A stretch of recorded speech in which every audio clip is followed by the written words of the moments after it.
Ladies and gentlemen, here it is, the most listened to radio show on the planet. Even the other stations are tuned in too. Check.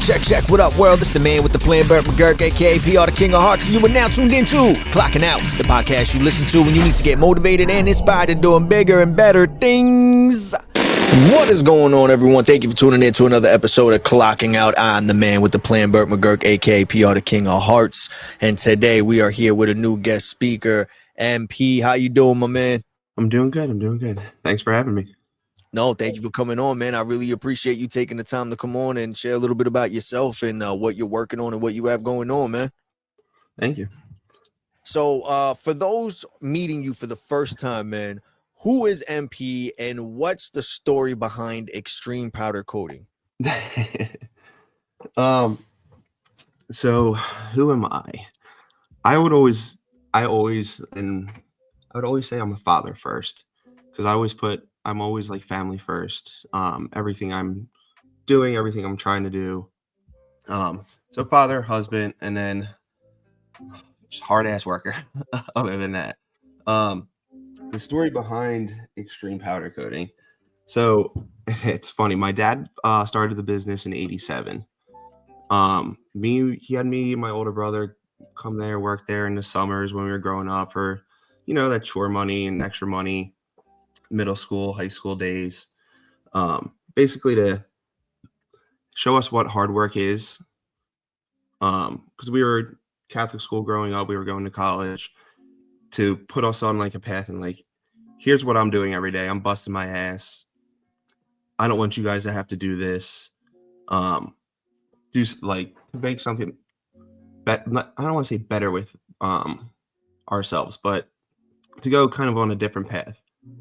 So like that, and I mean our generation growing up, it was you go to high school, you go to college, you go away to college, go to community college, you go to secondary school, you try to do something to further. I kind of had the realization like right after college, like, oh yeah, I went to college, I majored in criminal justice, I did the psych aspect, I took classes all year round, I was there all summer long just because I loved it. I liked learning different things, and don't get me wrong, I liked the party aspect too. It was fun. But I'd say right after college, I had the realization like I kind of didn't really need to do that. Came out with all these degrees and everything, and I got hired as a security guard. I was armed, but I was pretty much a hired target. Went for promotions within like that security company, and basically got told, well, you're qualified enough, but we can't pay you what you're qualified for. And that's like my higher up telling me, I'm like, so because I have better schooling and everything than you do, but you don't want to pay me so I was like, this isn't going to work. So I still did security. I did like a little bit of sales stuff. But then I started back with my dad, helping him out, just try to make extra money and everything, because I was doing night security. So I was like, oh, well, let me work during the day. Let me make as much money as possible right now. I'm just out of college. I got some debt and everything. And then I'd say 2014-ish, so about a year and a half after I graduated, I started realizing, I'm like, you're sending stuff out to get sandblasted. You're sending this out, this out. Like, we need to bring a lot more in-house. We need to grow the business a little bit. You have all this. He had just recently moved to a bigger shop. We had tons of space. So then we talked about buying a whole blasting equipment. Once we did that, I'd say it took about a year or so to really get the grips of all that, like the aspect of what we were doing with the whole media blasting, because we had like a little blasting cabinet. We did small parts here and there, but we didn't really take on big I-beams, car frames, all that aspects. Like that either came to us or we did it every once in a while. It wasn't like every month. After our name got out there, because we kind of stood by our turnaround time and we're dedicated to make the customer happy no matter what. And so once our name got out there, we started getting really busy. Customers started getting a bit busier. The job started getting a bit busier. jobs started getting more high end. It took about 2.5 years of the blasting and the things. And then there was other companies that were within the area, but not many people either one wanted to do the big jobs, two had the experience because I mean, I didn't have the full experience, but I was learning as I was going. I mean, I did it growing up when I was younger. And then three, they didn't really want to do they didn't know what they were getting themselves into. So we took on, I'd say, a couple bigger contracts. One we had with the Phillies to redo their bleachers in the outfield and everything, get our name out there. They loved it. And we are just now redoing the main entry gates for Citizens Bank Park too. So it's bigger jobs like that, which I helped expand the business a lot more. Instead of having 30 employees, keep everyone busy, turn numbers. I mean, he was making money. Don't get me wrong. He was really well business. I think I was down to like 8 or something like that, doing more sales, more revenue, more efficient. Just because he was always a workhorse. Still is a workhorse. Still is there 3 days a week. I try to get him like, go home. You don't need to be here. But I have where he's just like focus on one job, go. I already had the day planned out from the second I walk in the door. I'm like, he's this way. So I run it much more efficient versus like a chicken with their head cut off. Gotcha. So basically, you took advantage of seeing the opportunity of jobs that people didn't want to take because they looked at it as being too much for them, and being that you already had the experience in, or if not the willingness to learn as you went on, that was your advantage, basically. Yeah. So we get calls a decent amount. I'd say probably once every other week. Sometimes I have to turn it down just because I have limits. Like I can't fit it in my oven. Like I can only fit up to like 21 foot, and that's pushing it. So like some things, if it's bigger than that, I'm like, yeah, I really just can't do it. But if I tell people, I'm like, if I can fit it in my oven, I'm going to figure out a way to do it. I'm not going to tell you no, because someone's going to tell you yes. And then there's revenue out my door. So you're a second generation business owner. What was it like stepping into the shoes of your dad? Like, what lessons did he pass down to you that still guide you to this day? And what is it that you feel like you were able, because you said he still shows up now also, so I'm pretty sure he had to adapt to certain things with the times changing and everything. Do you feel like you also taught him a few things also as well along the way? Yeah, so I'd say, so for the first thing, what I've learned along the way, I'd say how to problem solve, essentially. Like, yes, I may be the owner, I may be on the floor, I'm running it, but I'm pretty much a glorified babysitter and problem solver. I mean, when it really comes down to it, yes, and it did take a lot of gumption to come to that realization where when we kind of had to talk, and it was like we started switching over. It was like, oh well, now it's 50%, now it's 60%, and it started getting more and more. Well, I'm going to spend more time on the floor, so the guys can and the employees can realize that he's stepping back and I'm taking over. And we had some of the employees that we have still a couple that have been there for 8-10 years, some 20. But some of the other ones that were there longer, I would tell them what to do or give them and then I'd come back and I'm like, what do you do? Like nothing was done. So then I realized, I'm like, well, I have to either stand out there and watch them when they should be doing this for so long, or I just got to bring in different people. So I'd say the hardest thing for both of us was him letting go of kind of some of the, not I'd say like connections, but he was just comfortable with some of the employees. Like they were there so long. Where me, I was strict. I was numbers. I'm looking at the numbers on the paper, and I'm like, I can bring somebody in. I can train them. They can do this job. They want the job. I have people knocking on the door asking for jobs, and save some money because he's been here so long. I was like, and Exactly. it's nothing against them, but I've had to talk with them, and they're just getting comfortable, and he didn't really want to cut ties because they've been there for so long, and I was just like, it's something's got to No, that's understandable, and it's definitely hard because at the same time you're human yourself, so you understand that everyone has a life, everyone has bills, everyone has a family and everything like that. So you never want to be the one to be the cause of damaging any of that, right? But at Correct. the same time, you're a business owner, and the same way you have family, you have bills, you have a life, so you have to take responsibility for your family and all that as well as the people and your employees. If you don't start doing things the right way, you have one employee who's busting their ass and another one who isn't, and who's just taking an advantage because they've been there for so long that it's like you said, they've grown comfortable, and it's hard to do that, especially when you're taking over and you're looking at it as a business aspect. And then again, it's like you said, being that your these are employees that have been there for so long, they're looked at as like family.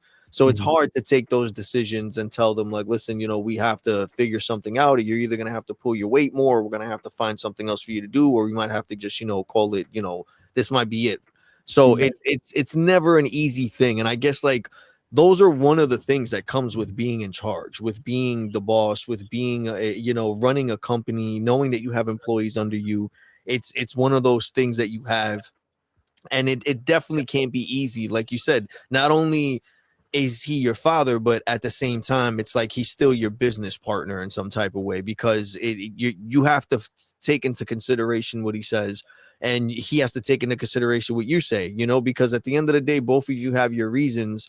But it's what's right, what's wrong, and everything. It's really not about that. It's just about the end of the day, are you really making sure that everything's being done properly for the end of the business, despite the relationships you might have gotten along the way? Because at the end of the day, respectfully, that person's going to understand. That person, as much as they might not like it, deep down inside, they know, what's right is right, what's wrong is wrong. And they know if they're getting a little too comfortable and they're taking advantage, it's not hard to say, but it's just always hard for someone to accept it, that it's time to move on and time for some change, especially if it's something that they've been accustomed to and comfortable with for so long, man. So I guarantee you situations like that are never easy, especially when running a business.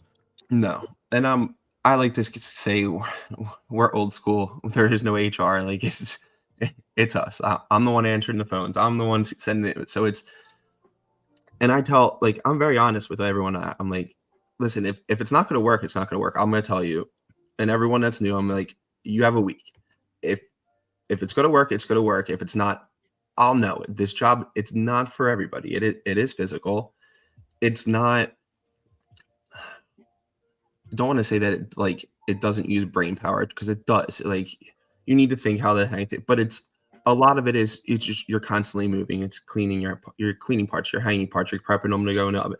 So it's a lot. It's physical. When it's hot, it's hot. Like today, our shop was 115, and it was only like 90 degrees out, so it wasn't like so during the heat waves, it's brutal. But at the same time, I'm not sitting in the office in air conditioning and watching them all sweat. I'm out there with them. I'm out there busting my ass too.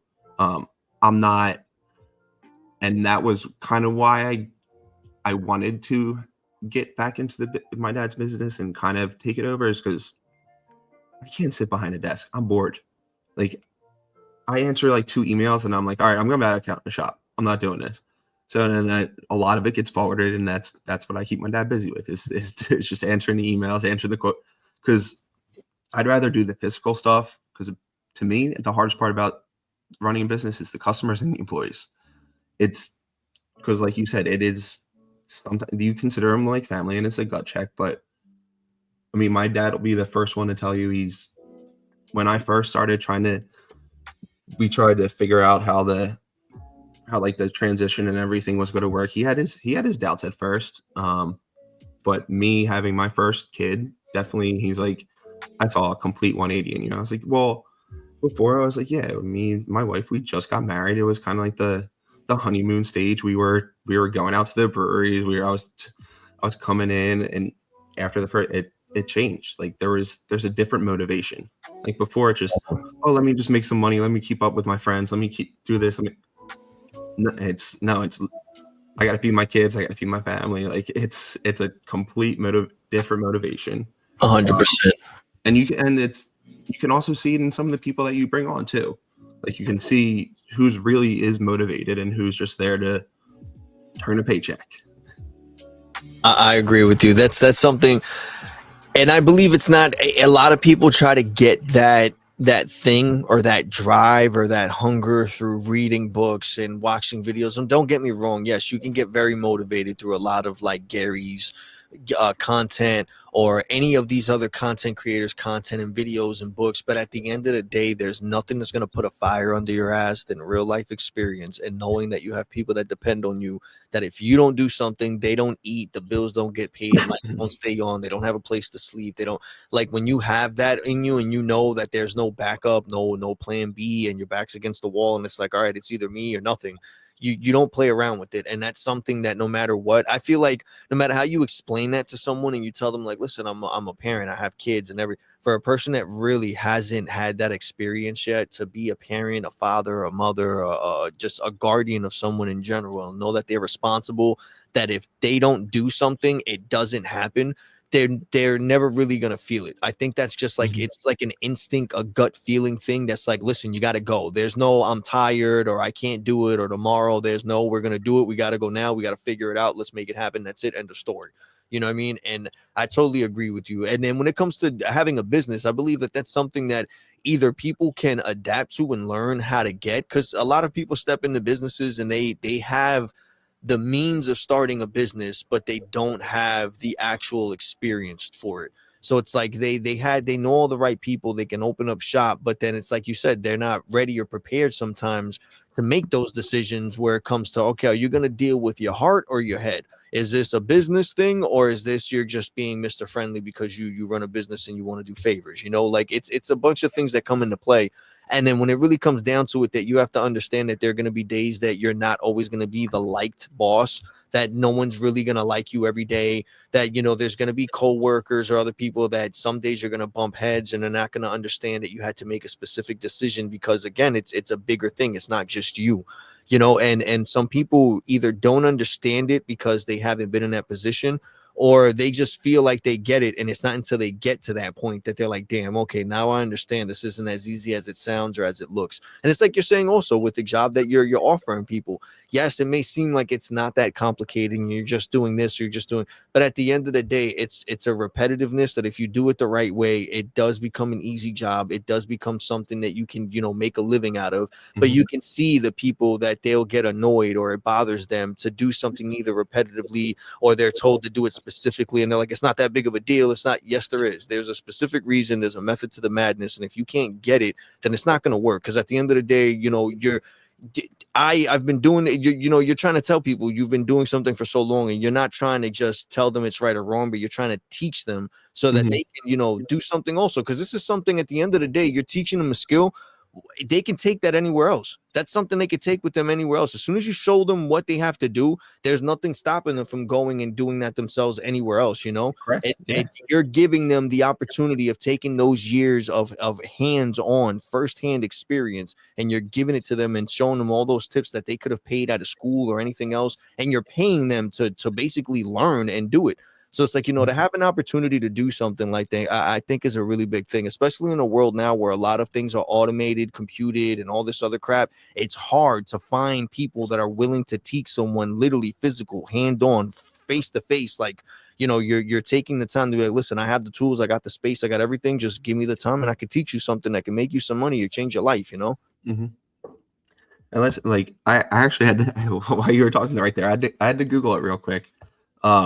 Because I mean, when I first started running everything, I heard it from like our repeat customers, our bigger customers that would come in and like we would be like, oh yeah, well I'm starting to take it, and it was I think it was like 60% now or around then, but now it's 70% of second generation's business fails. So the second generation, 70% of them, and I always said I am not being that number. I refuse to be in there. There's no way.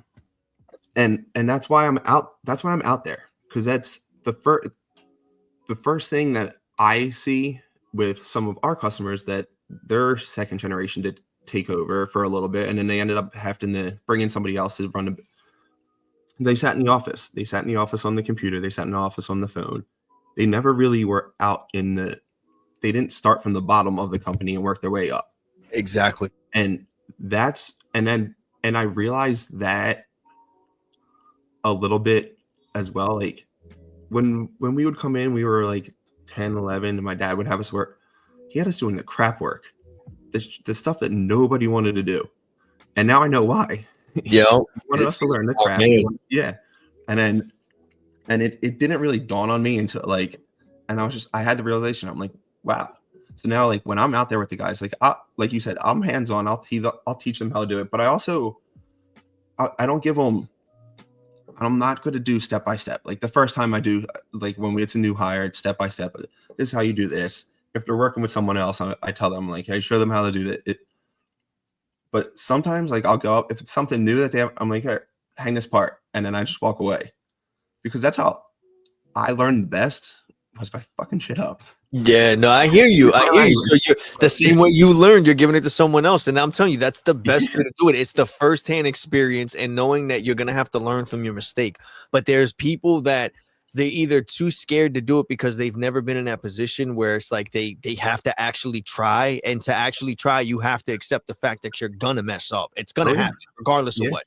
And there's people that they've never been in that position. Normally they have people really have everything written A to Z, and there's no way they can mess it up, and they follow the instructions and that's it. That's the way that a lot of jobs are nowadays. When you go to places like McDonald's and all these fast food places or anything in retail, everything is just touch a screen, and they even have pictures or whatever you got.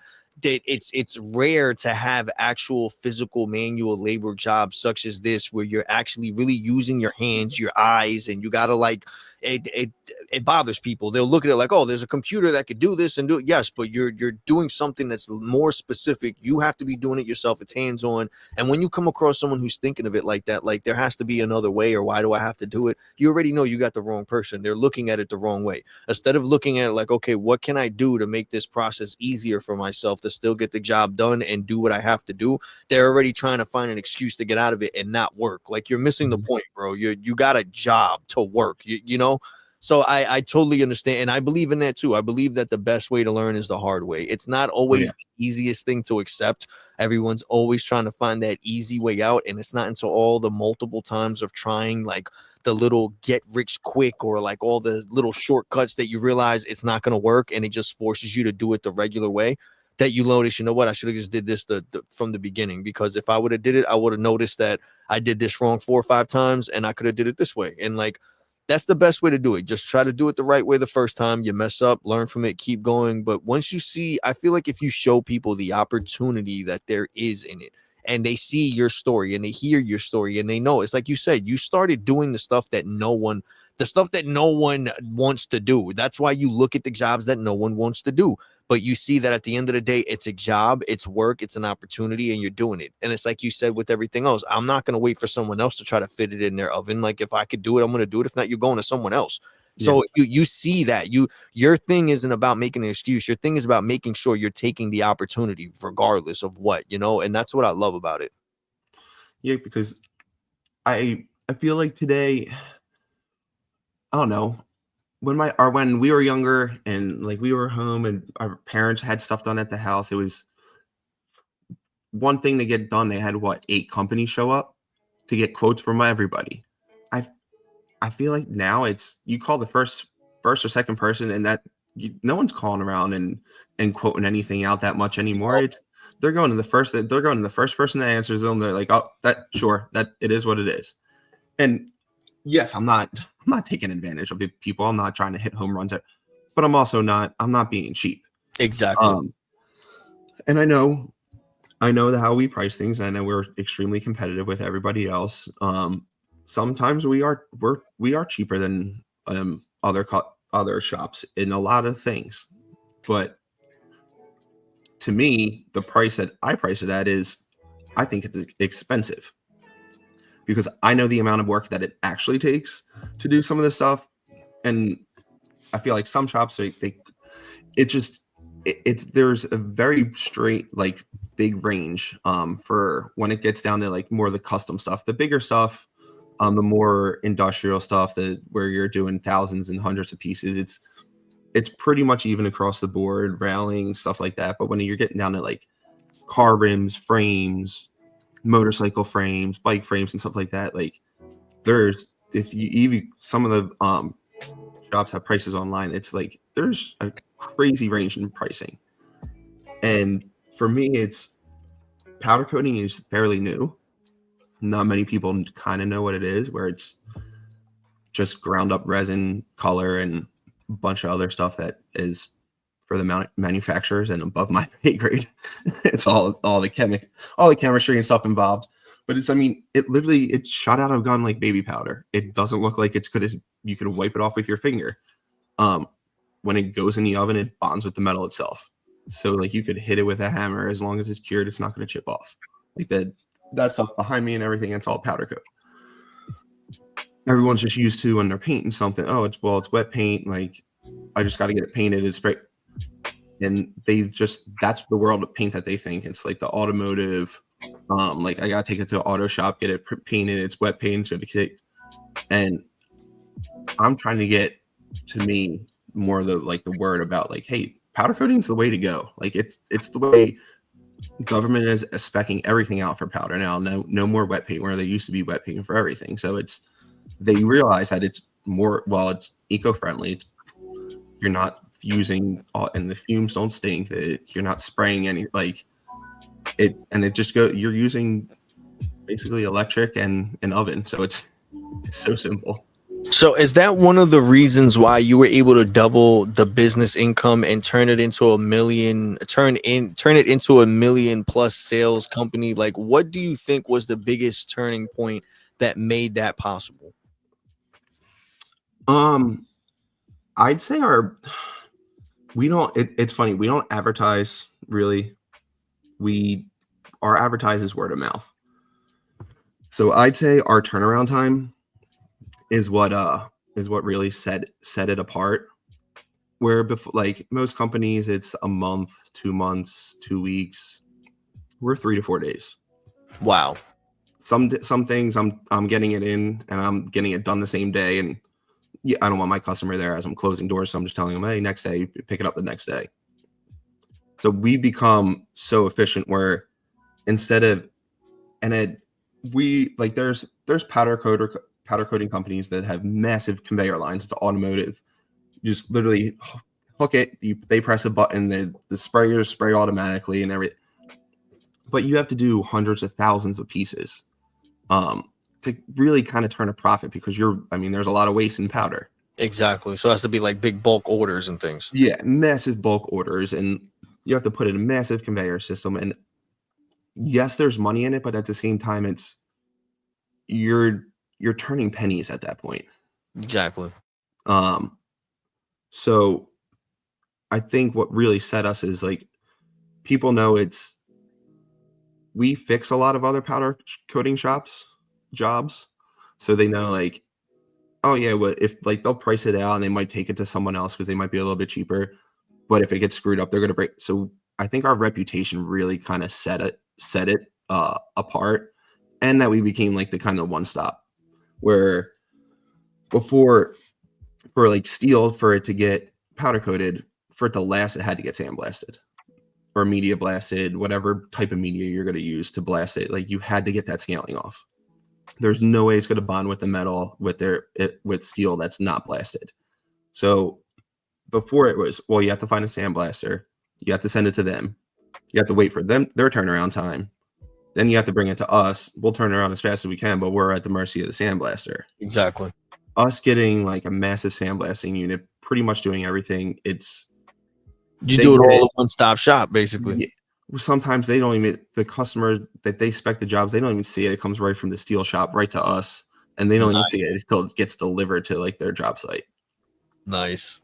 So That's I think what really set it above and beyond was basically, oh well, all we have to do is just drop it off there and I don't have to worry about it until it's done. Nice. Okay, so that's what you guys found out. Mhm. Like compared to everybody else, that was the difference where you guys could shine, and is the Mhm. turnaround time and also delivery. Yep.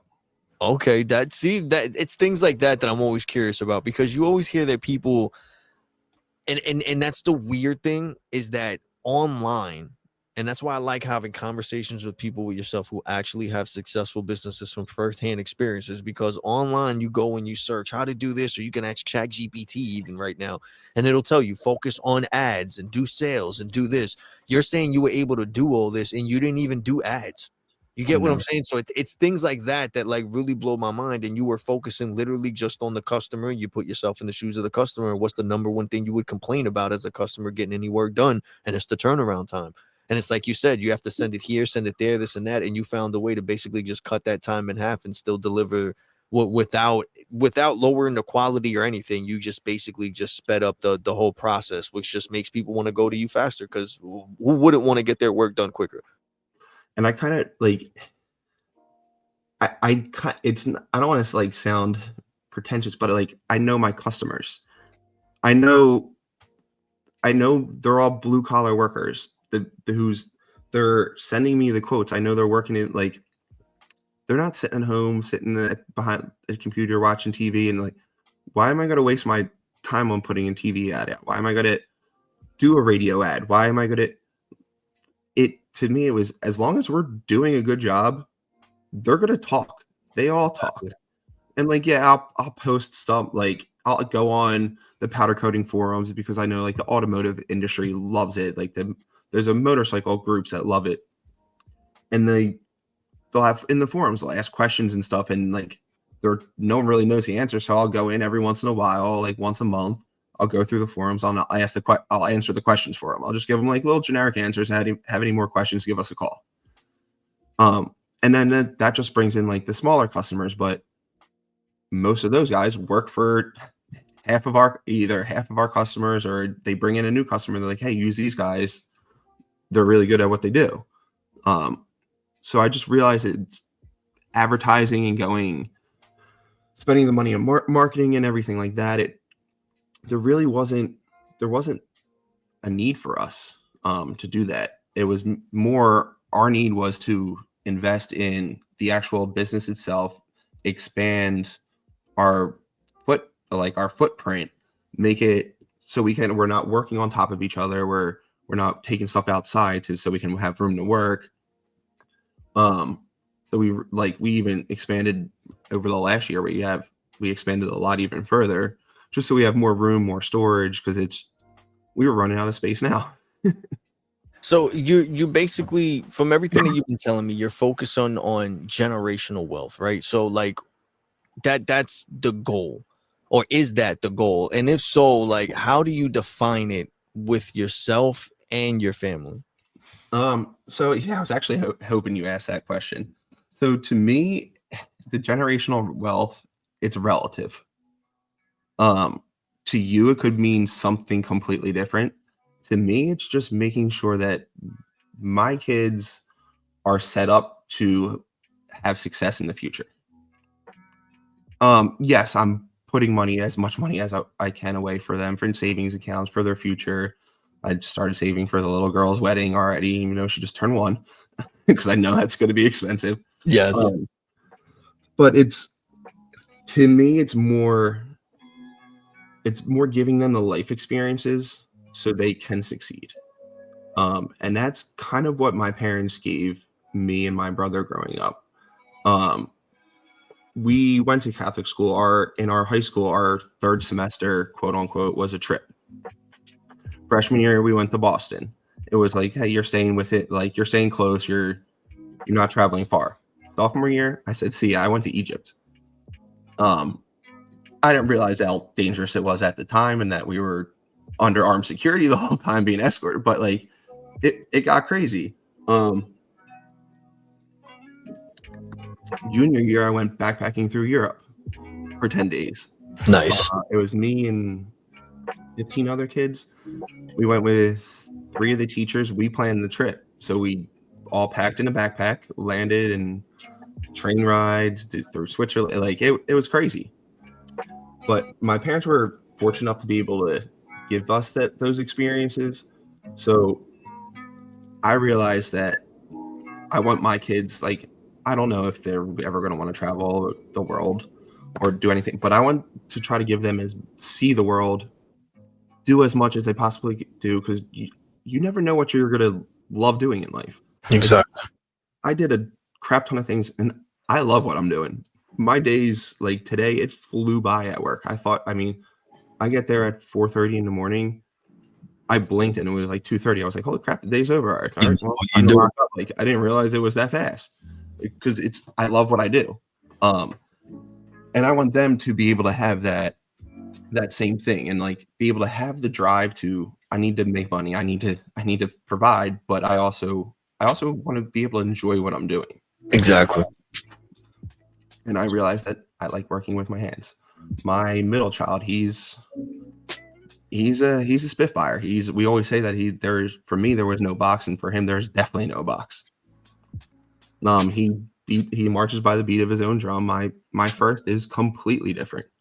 He's very needs scheduled, very by the book, very like he's kind of like my wife is, and he's needs to be like, and that's what makes me and her work. She keeps everything organized, where I'm more like scatterbrained all over the place, but I get it done in the end of the day. So How do you approach growth without overextending yourself, especially with multiple hustles like in play? Like you're wearing multiple hats, you're doing multiple things. Not only are you being a son to your father in a business that you're doing together, but you also have to be the boss, you also have to be a husband, you also have to be dad. So like, how do you manage to balance all these things without overextending yourself or burning yourself out? I mean, I'm not gonna lie, there are definitely times where I'm burnt out. Like, there are times, and I realize I need to take a step back. Where most of the time I am go go go. There's days where, like, what was it? I think yesterday, after the Saturday we had the party, and yesterday I was like, oh, I'm gonna get up, I'm gonna go do the gym. Like, I'm not missing a day. I just walked. That was it. I didn't even leave the house. I just did laps around the house. I was like, I need to do exercise. I'm not quitting on my doing it every day, not exercising every day. But I was like, I can't, I'm burnt. Like there's nothing left in the tank.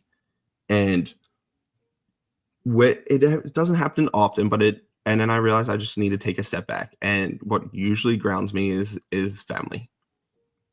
And when it comes back to it,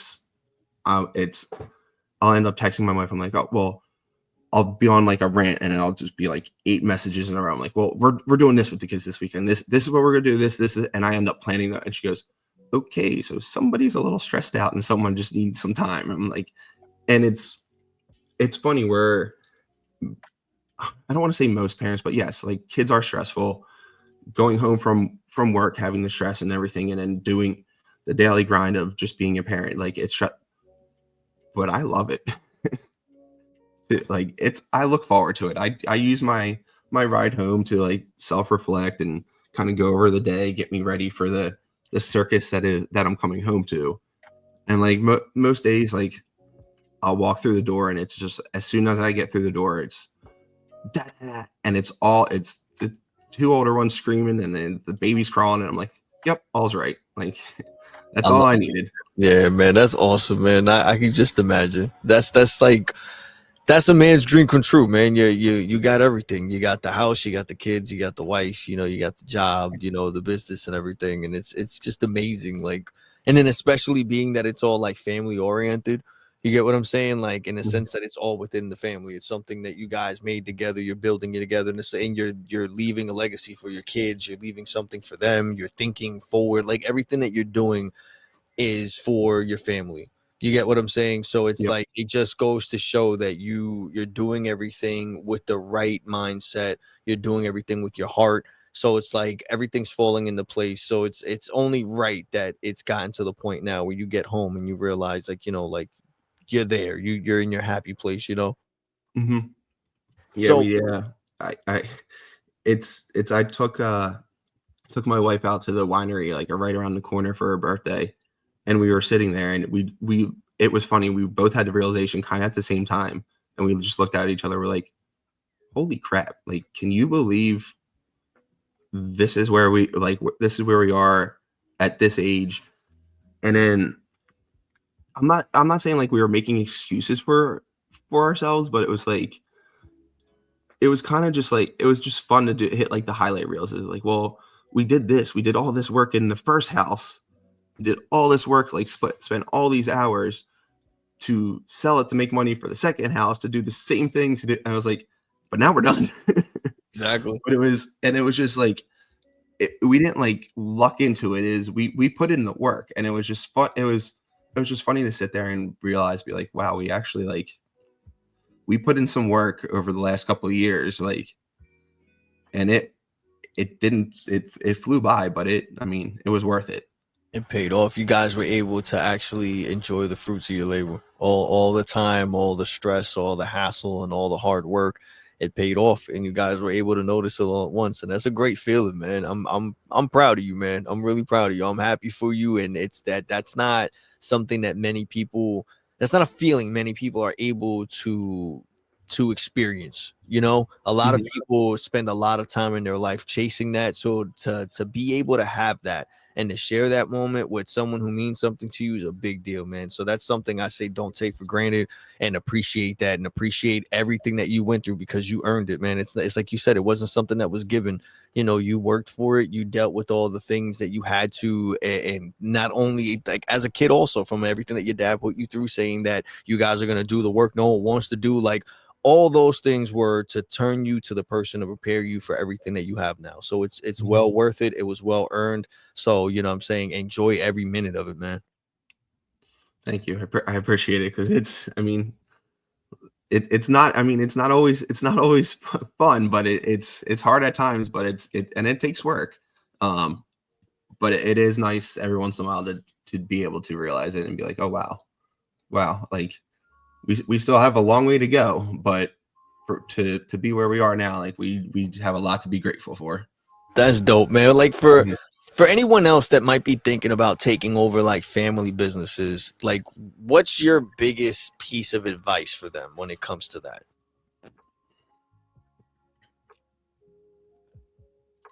Hmm.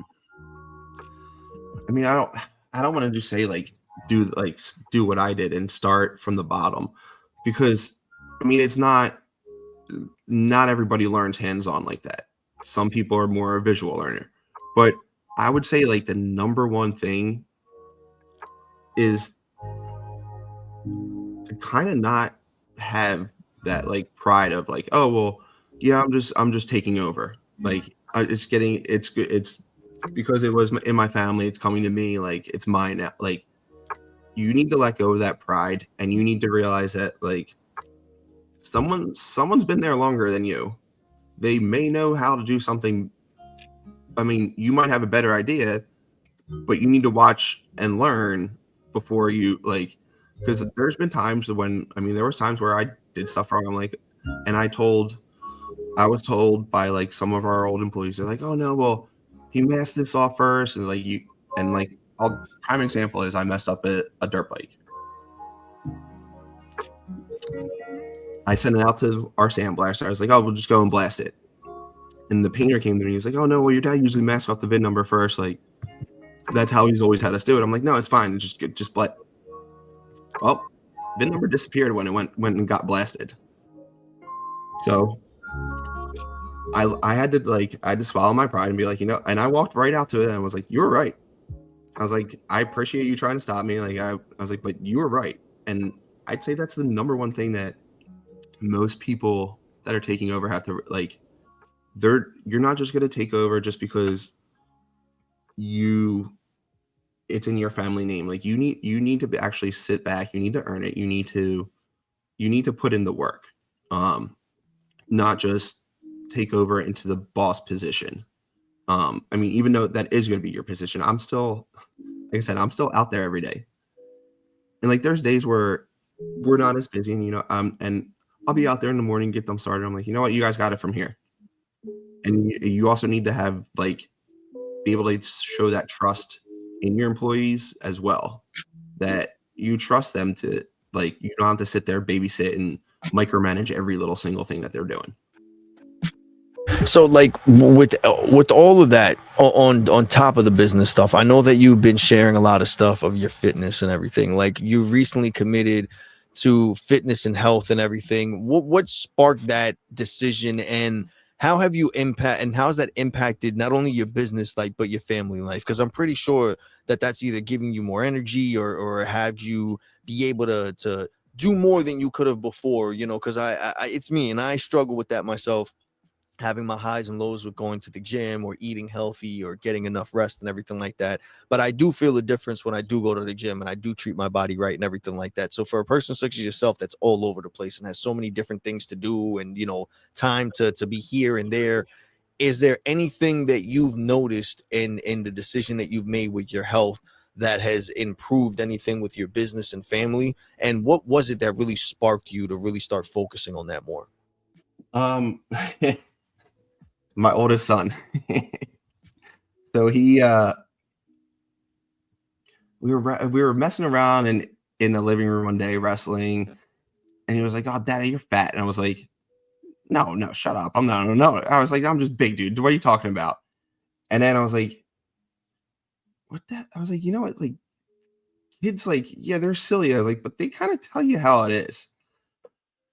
So I was like, I stepped on the scale. I was like, "Holy crap!" Because like I would go, I'd lift every once in a while, but it was like maybe once a week. Like I wasn't really like I was just going just to move around.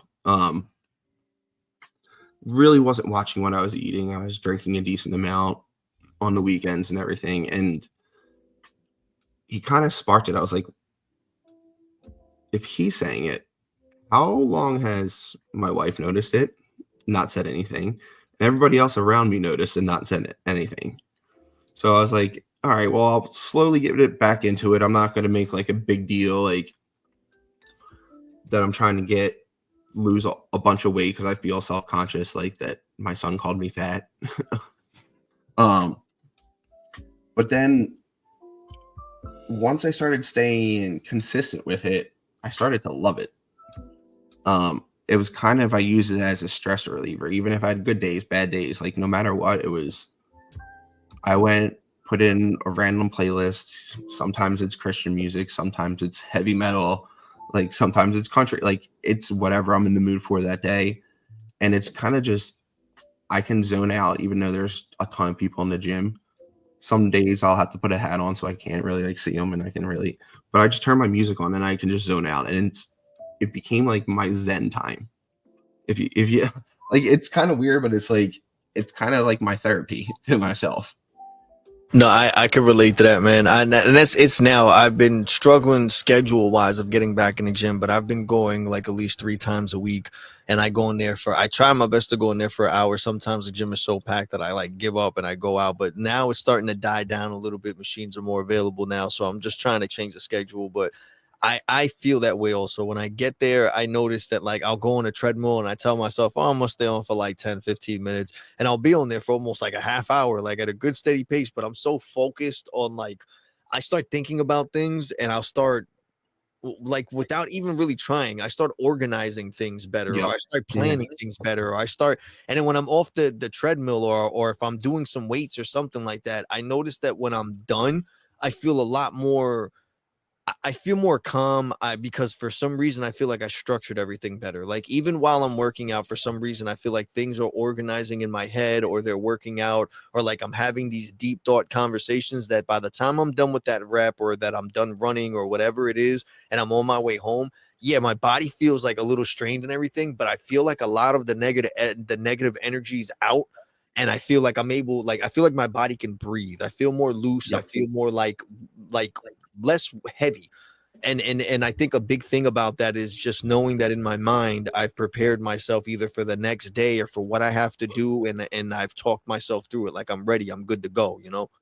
Yep. Yeah. It's funny because like even on the weekends and stuff, like I'll get up, and if the kids are watching cartoons and they're mellow, Or if my wife's going to go to like her gym, which is like a boot camp thing, but they have childcare. So she'll take the kids because they have like a room and they can play around and stuff. And there's someone that watches them, where I just go to Planet Fitness. There's no childcare there. I mean, I still have the home gym, so the membership is going to go soon, so I can spend more time at home. And I did the math; it saves me like 20 more minutes. But hey, it's 20 more minutes. Like I'm not Exactly. going there, getting changed, and like I'm here. But like she always jokes around. She's like, "Oh, you're going to the gym? Like, tell your side piece hello." I'm like, no, I'm going to let my demons out, and like that's what I always joke around. Like, yeah, I'm letting the stress out. Or like you said, organizing my thoughts, like getting my mind right. So I'm not coming home all scatterbrain, where like it's only a 25-minute drive home for me. Like you want to decompress and stress and stuff, like your mind's still racing, like your adrenaline's still up, your stress level's still up, your heart rate's still up from work. Like it's not enough time. And to me, I'm like, yeah, it's my gym time is my time to do that. So I completely agree with you. yeah. So like when I am coming home, even though I did just spend time in the gym, I have more energy, where I'm not coming home, taking a shower, sitting on the couch and falling asleep because I'm just tired from work, because my body's tired, because I was out of shape. I was doing the physical labor, but my body was just so exhausted from it. Where now I'm coming home, I'm running around with the kids, I'm still doing stuff. Like I have the energy still. So I mean, like, don't get me wrong, it hits 8:30 and I'm out like a light, but no, exactly. No, I'm the same way too, bro. As soon as it starts getting close to 9 o'clock and everything, my social battery and everything starts going down, and I'm ready just to call it a night. yeah. You basically have all these different things to do, and you choose wisely of how to balance your time, your energy, and you've come up with a schedule for yourself. You know what I'm saying? You have a way of going about things. You know what requires what amount of energy and attention to what task, whether it's work, job, or whatever. So it's like you said, you prepare yourself. You know that 20-minute drive or whatever it is isn't enough time to decompress and prepare yourself to go into dad mode when you get home, and all that other stuff. So it's understandable. So going to the gym is a great way to be able to balance that out. And like you said, let all your demons out, let all that stress, let all that anxiety and all that pent up tension, whatever it is, everything just go out, and you're able to just get back into the right mind state and just reload and start new for a new day. And you mentioned in the stuff that you shared with me before that you're stacking real estate, NFTs and cards, and you're flipping stuff also. Like, so how do you manage to decide what's worth your time, your money, your attention, like with all these different things? Because I'm sure other people struggle with that. They want to run a business, but they want to have a side hustle, and they want to have a family, or they want to have a girlfriend, or they want to go have fun with their friends and everything. Like, and you said it yourself in the beginning, you gave yourself the opportunity to enjoy yourself and do those things, but now it's time to work, it's time to focus. How were you able to really decide what and when to do what? You get what I'm saying? Like, how did you come to the realization of like, okay, I know that I'm gonna give this my attention from this day to this day? Or like, what was it? What was it that got you to like organize things in a better way? I mean, it took a lot of work, and it took some sacrifice. Like I love video games. I can't tell you the last time. I mean, besides playing Mario Kart and stuff like that with my kids, like I can't tell you, like I used to be Call of Duty. I would play for hours. Like I'd come home from work, and she would come down, like we'd eat dinner, the babies would be asleep, and it would be like 2 o'clock in the morning. She's like, "Are you gonna go to bed? Like, what are you doing?" And Same way. I had like I can't tell you the last time I played. Like, do I want to? Yes. But at the same time, I like to play golf. So I don't want to give up golf for video games. Exactly. It also helps like that my kids have like the same, like right now I got stacks of cards that we're going through, going to grading and everything like that. Yeah. It helps that they have the same interests as me, or similar, I would say, and like not 100% the same. They recently just got into the cards. They were somewhat into the cards because they saw like my old Pokemon and stuff like that. V friends really like lit the flame under them because they love it. And now with them playing baseball and stuff, now it's I need a Bryce Harper, Aaron Judge, like every card. Like I'm like, really? Like, yeah, Yankee, come on, we're Phillies fans, come on. But I'm like, you know what? That's okay. It's out of conference as long as it's not a Met. Like we're good. So it helps that my interests align with them, and that I'm still that's how I kind of am able to juggle it. Like the NFTs, like that's no one in my family involved. My wife and my kids, they don't have interest in that. That's all me. My wife could care less about that. To me, I like the art, so like I collect the stuff that I like. The real estate aspect, like that's my wife's interest. She likes being down the beach, so we bought a campground spot down the beach so we could put a camper there, and we've been slowly upgrading that every year. We got a bigger one, so we've been building that up too.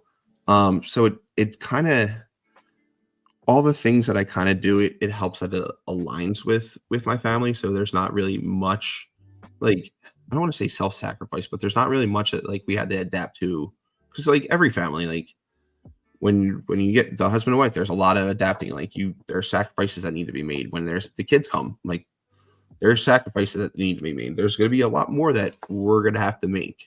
Like we've been talking about, like we've had the campground for about 5 years. We might have to give that up when the kids get more involved in baseball, because our summers are going to be a lot shorter. So it's being able to have the same interest, but also being able to have like the open conversations. Like, hey, I want to be able to do this. You want to be able to do that. We both need everyone needs their time. So as long as we are all like on the same page as everyone needs it, we're able to juggle it a lot better. I don't know. I hear you. I mean, it's going to become a lot harder. Like I'm going to have to give up a lot more. Golf is going to become pretty much non-existent, I'd say, after the little one gets like really moving and really busy. But it's something I'm okay with, because I'd rather not go out golf and be able to watch the kids play baseball or do gymnastics or whatever sport. Like I'd rather spend my time doing that. I like that, man. Because you're basically like, it's like you said before, your true passion is being a husband and a father. And like, everything that you've been expressing is just very family oriented. Your family is your main focus. Your family is your drive. That's your fuel. That's your end goal, is to make sure that they're good, that they're safe, that they don't have anything to worry about. And that's what you want to focus on. That's what you're worried about. That's it. Like there's nothing else that's on your sight, on your mind. And you want to make sure that there's no excuse to it. Even if you think that you're okay and you got nothing to worry about, you're like, nope, I still want to make sure that everything is 100%. You're still going forward. And that's all you have in your mind. And like with everything that you're saying, like you're even saying it now, like, that when the time comes, you're going to have to cut golf out. Like you already know the sacrifices you're going to have to make, and you're prepared for it. And being that it's coming, you're like, you know what, but I know I got to do that down the line, but right now I have the time to do it. I can enjoy my golf. So let me enjoy my golf. Let me do what I got to do now. But at some point, it's just like the games, you know what I mean? As much as you like it and everything, but you gave it up because you're going to spend 3 or 4 hours playing 2 or 4 matches or something like that, when, that time could be something else, and you found something else that still brings you joy, which is golf. But at the same time, just like the games, you're going to have to give the golf up at some point, but you're doing it for a good reason. You're doing it because, you want to give the time for the little one. You want to give the time, and it's for your family. It's time that, you're truly investing in something that's not going to go to waste. It's only going to make your family, the bond with your family, even stronger. You're creating memories. It's all those things that there's no price you can put on that, and that's the best time that's the best way to invest your time and your energy, is in creating memories. But not even just that, but with your family as well, and that right there it says a lot. It goes to show that you've already went through the motions and experiences to show you that you have to evolve and grow, and you have to accept that there's sacrifices that's not just, okay, maybe you can't buy this or that, but there's sacrifices such as your time. A lot of people don't understand that. A lot of people think that sacrifices are just, oh, you have to make the right or wrong choice as far as who to fire and what not to fire, and if you're going to spend money on this thing versus that thing. It's not really that. A lot of times it's, okay, as much as you want to go do this or that, or you want to sleep, or you want to go hang out, or you want to enjoy and party, you have to realize it's not the time. There's work that has to be done, and as much as you're the boss, you can't go and hire someone. Some things the boss has to actually do. The boss has to be there and take care of. So that's something that it's like we mentioned, a lot of people aren't going to learn unless they have that firsthand experience. But you've been going through things since you were little, man. You've been basically working since you were 10, so like you have that upper hand on people. You have that experience. Like, if your kids could learn only one lesson from watching you work, what would you want it to be?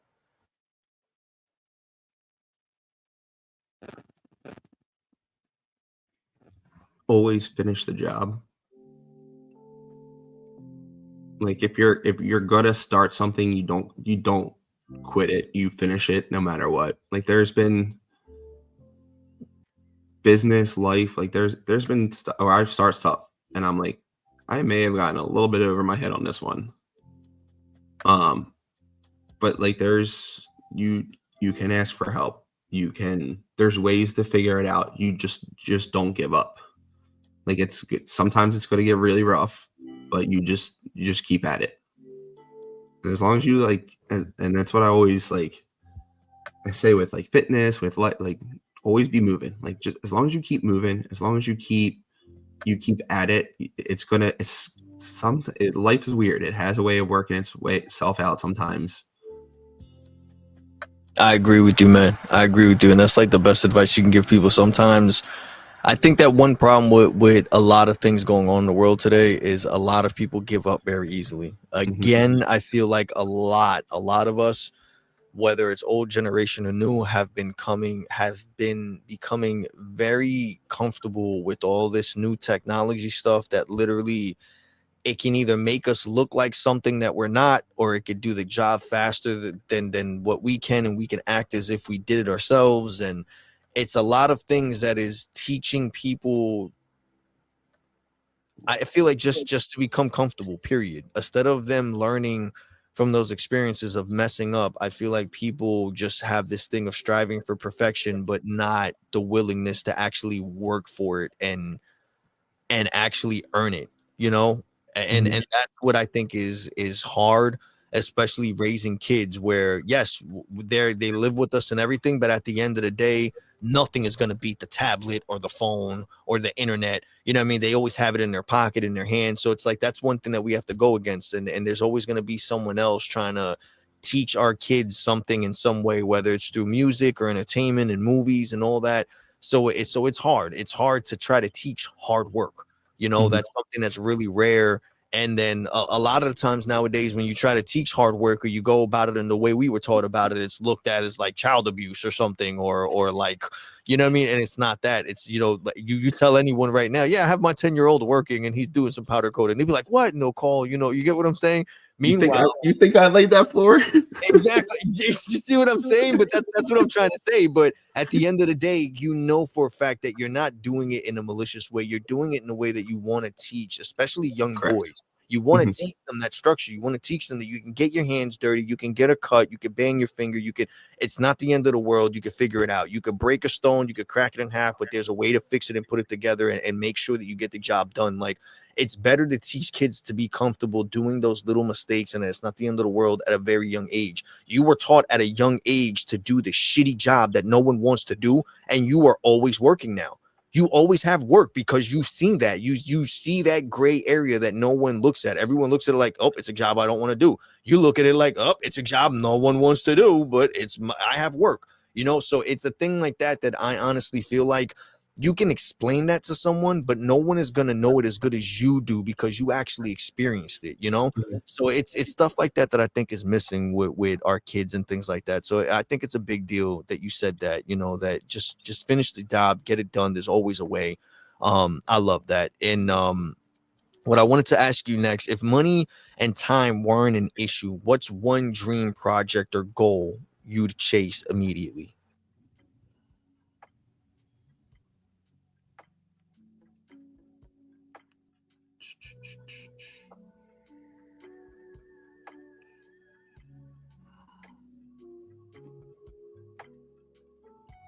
Money and time were an issue. Huh. That's a tough one. Um,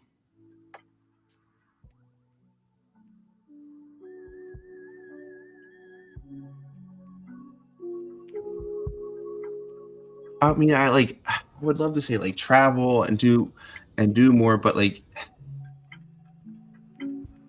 we could travel the world, and I always say it. It's like we go to the zoo and my kids are like, "Oh, look, a squirrel." I'm like, really? I hear you. I know what you Um, mean. so like I would say like if time and money weren't an issue, what's a goal that I would do, a goal that I probably wouldn't thought that I would have had would just to if I had like tons of millions of dollars, or I don't even know how much I would need actually, but like just to help with whatever debt like my immediate family has. Because a lot of the time, like a lot of the stress in a lot of people's lives is money. And I mean it's the way the world rolls is money, but it's just some people value it a lot differently than others. Um, where me and my wife have the mentality is like you can't take it with you. Like yes, you need to save some. You need to if you have kids, you need to put some aside for them. You need to build a retirement so you're not like so we don't want to be working until we're 90 years old. Um, but you also need to live life. So I would love if everyone in my family had that same mentality. Um, because I know everybody has different priorities. Some people want to stack as much wealth as they can now for their future so they can ball out when they're older. Where me, I'm trying to. You never know what can happen. I want to. Yes, I'm saving, but I want to spend the money. I want to spend the time with my kids while I can now. Like I Exactly. don't know what can happen tomorrow. Like I could break my leg. Something could happen. Like I could not be able to run and to play catch with them. Like so, I want to be able to do as much. I want to be able to give my family, my all my relatives and stuff that same experience to just be able to like not have money be a burden over them and just to be able to live their lives to their fullest. That's great, man. I would love to do something like that also. That is a hard question because it's like it leaves the possibilities for everything open. So I Mhm. know it's really rough to answer that, but I love that answer. I would love to be able. It's family. Why wouldn't we all want to give everybody the same opportunity? The greatest gift is just giving people time. Whether it's Yeah. spending time with them, time for them to do what they would like to, or just not be stressing over anything. And a big thing that gives people time is money, man. It sucks to say it, but if As you work cliche your as it ass is, off, yeah, time is money. yeah, and it's true. And if people really work their ass off now that they're younger, when they're older, they can really live like they're young and have all the time to really enjoy it. And it's just hard. Some people aren't in that position, and a lot of them aren't in that position because they don't have the mindset for it to understand the value in their time. They just go for a job and they get comfortable with the weekly paycheck, and they're like, okay, this is all right, it's getting me the basic stuff. And it's not until they get into a rough situation that they realize they got to step it up a notch. And then they step it up a notch, and then things that they get an extra bill every time you step things up, or you get a new job or something. A new phone comes with it, a new car, or a new place that you live, and then you got to step it up a notch Or again. something always breaks, and it's yep. Exactly. And that's the thing. And so people are okay just staying there until that thing breaks, or until they got to do something else, or they got to move, or they got to, and then they realize, you know what, if I would have just stayed like 3 or 4 steps ahead the whole entire time instead of just staying there comfortable, I wouldn't be like this. And that's the trick of the game. You got to just always be a step ahead somehow. You got to figure out how to be a step ahead so that you're not stuck in the rat race where you're stressing and overworking yourself, and you have to make a life or death decision one day of like, am I going to go to work because I'm sick and I really need to stay home and rest, or am I going to miss that day and have a shitty check and then I can't afford it because it sucks. But when you realize that if you do things the right way and you use your time wisely, it'll pay off. It's like you Mhm. said, man. You and your wife realized that you guys went through the motions. You did everything that you had to do. It wasn't easy, and the number one thing that made it not easy is the amount of time that you guys put into it. But you guys were able to sit there at the winery. You were able to look back at all the things that you guys did and appreciate it and enjoy it. And that's a great feeling, like I said, man. So the fact that you know that you've been through that, and that you have that heart and that mentality still that you want to help your loved ones and you're just still focused on your family. That's a great thing. A lot of people lose sight of that. Man. I mean, it took a while. I mean, like I said, that's when I was younger, that's not what I was fully focused on. But I mean, life changes, and like life experience happen. You experience loss, and you have realizations that it ain't all about just always like, yes, you gotta survive, you gotta move up. But like, everyone wants to be the best at what they're doing, but like, do I need to have a massive facility with a massive conveyor belt to pull in hundreds of thousands of pieces to have multi-million dollars of sales, but only have my actual income be a lot lower? So there's ways to go about different things, and like, you just gotta find your niche in life. And that's always what I'm always striving to my kids, is like, if someone else might hate this and think that it's weird, if you like it, you like it. Yep. But if you're gonna, like, when you're gonna do something, you're gonna give it your all. You're not gonna quit. Like my youngest, or my middle now, I always used to say my youngest, he was over T-ball because he's a December birthday, so he's like right in the middle. He had to do one extra year of T-ball because we moved. He's like, well, I don't want to do any more on board. I'm like, well, no, you signed up. You're going to do it. You're not missing a game. You're not missing a practice. You're going to go. You're going to finish it. And then he's like, well, why? At the end of the year, he ended up loving it again and having fun because he made the friends. And that's why I told him, like, but if you start something, you got to finish it all the way through. 100%. You're not just going to quit. So it's like always our mentality is just always just give it your all. No, I love that. That's definitely something good to instill in children and to anybody. I think that'll make somebody really successful. You know what I'm saying? They have that thing of not giving up and always moving forward. And I feel like that'll solve a lot of people's problems. It's just the thing of knowing that giving up really isn't an option. You just have to keep going, because giving up is just, you're still doing something and you're choosing not to do anything. But if you actually just give it a shot, man, you'd be surprised at what you can do and how the things that you were scared of or the things you thought you couldn't do, within time you look back at it and you'd be like, you laugh at it because you're like, I can't believe that I was letting that stupid thing stop me from getting to where I am today, you know. And that's the thing. It's just getting over that fear. So MP, thank you so much, man. We've been on here for an hour and 13 minutes. We got 7 people kicking it with us right now, 16 from X and 1 from Twitch. Thank you guys for kicking it with us and showing some love. Again, if you guys have been showing some love to any of the reels, shorts, or clips related to any of the live streams, make sure that you head over to clockingout.net and fill out the form to claim your POAP. You can also claim the POAP for this episode today. Just make sure you mention a few things from today's episode, as well as you can share, retweet, like, or interact with any of the content related to this episode, and you will be able to claim at the end of this week. MP, before we get out of here, I wanted to ask you one more thing. If you could leave, or our listeners, with just one piece of advice from building the life they want, what would it be? Surround yourself with great people, and the people who are going to support what you're trying to do.